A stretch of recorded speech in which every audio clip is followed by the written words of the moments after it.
Is there a right time to play a video game?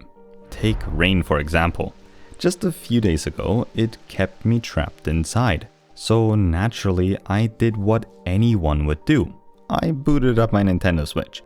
But here's the thing, I almost never play games in the middle of the day. Usually, it just feels like procrastination, like I'm avoiding something more important.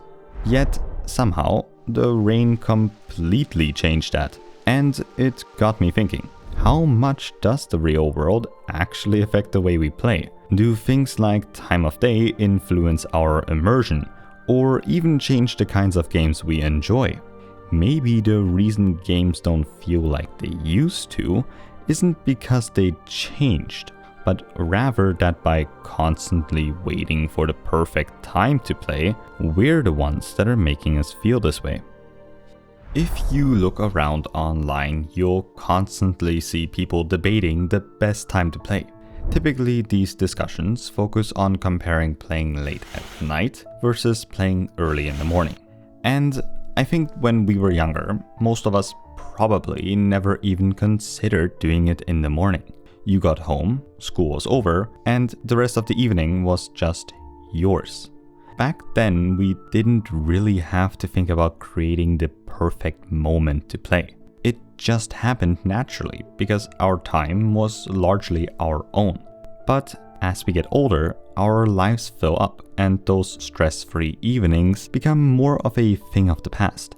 It's not necessarily that we have less free time now, but rather the time we do have feels weighed down by other expectations. We tell ourselves we can't start a massive RPG until it's winter, when we have an excuse to stay inside. We refuse to start any sort of long-term survival game unless we have multiple days just to ourselves. It's almost like we're constantly, subconsciously, trying to match our digital worlds to our physical ones. But once I really thought about it, I realized how little sense this actually makes. Because by waiting for the weather, the time of day, and our schedules to all perfectly align, we end up rarely playing at all. Or worse, when they do finally align, sitting down to play feels much more like a forced experience. I think this comment replying to one of the aforementioned discussions sums it up pretty nicely. When I was younger, nights were the best. But as I get older and have other responsibilities, there's nothing like getting up early, making a coffee, throwing on headphones while everyone is still asleep, and getting some hours in. I actually decided to test this out for myself. Instead of waiting for the end of the day, I started waking up a little earlier to play, making sure to try out both single-player and multiplayer games to get a rough idea of how each experience compares. And well, turns out that in the morning, both ended up feeling far less hectic. Now, I somewhat expected this for multiplayer. After all, a big reason people mention preferring to play early is because online lobbies typically aren't yet filled with highly coordinated squads or players who are just there to fool around. But what really surprised me was how much less chaotic the single player experience was. I like to believe it's because the pressure of the day hasn't hit you yet. Because without that weight hanging over me, doing something I enjoy, like building in a sandbox game, stopped feeling mentally draining. It made me realize that taking a small part of the day just for yourself, without worrying about what the world expects you to do at that exact hour, broke a mental block I felt like I was trapped in for quite some time now. And honestly, I believe there's a similar reason why so many of us view gaming as something that no longer feels like it used to. It's not because the games lost their charm or anything. It's because we turned gaming into an event that requires perfect conditions. However, I don't think it's fair to say that that's the only reason. Because in reality, there's an entirely different type of perfectionism we tend to forget about. Hollow Knight Silksong is probably the most recent and also best example of this. Because it was a game 7 years in the making, when it finally released, it felt like the internet was flooded with Silksong content just about everywhere. And with that, a lot of people began complaining about the sheer amount of spoilers that they had to avoid.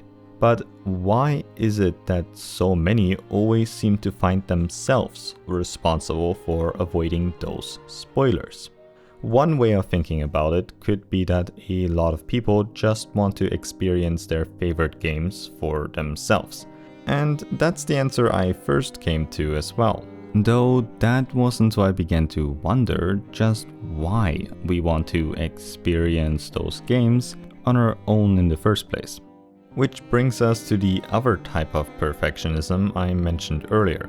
Because I believe these people are once again trying to recreate the perfect conditions they're used to. The same conditions from a time they played without having to worry about any external opinions. Think back to some of your absolute favorite games. I'm willing to bet that a huge reason those experiences hold so much weight in your memory isn't just nostalgia.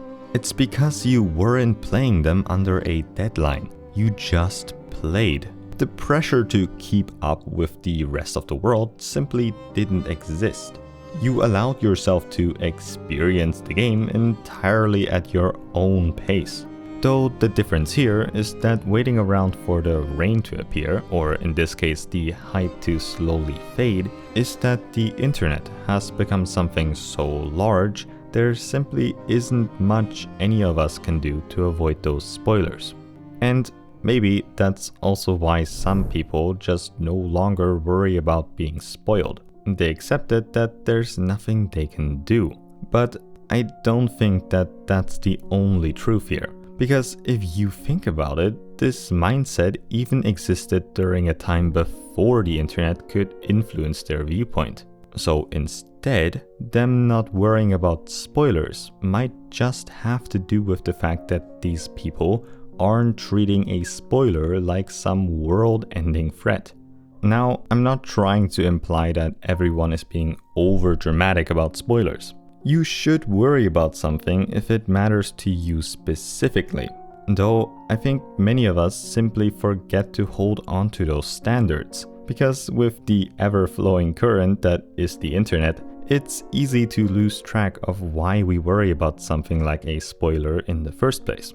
This phenomenon even parallels things outside of just gaming. For example, I often fall into this trap when I have an idea I want to write about, but I'm not sure where to start. Instead of just brainstorming and coming up with my own approaches, I used to go look at how other people started similar projects, intending to just put my own twist on it. But more often than not, that twist never really reflected my original thought. And in turn, it slowly morphed into someone else's idea, something I no longer felt comfortable sharing.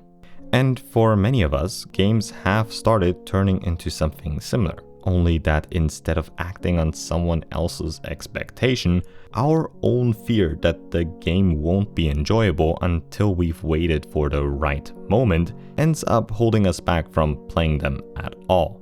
Or at least from playing them in the way that we used to. And, well, when you really take a moment to think about it, there was never anyone that forced us to wait around. Because just like waiting for the rain, waiting for the game to feel right usually only guarantees one thing. The storm passes and we never step out into it.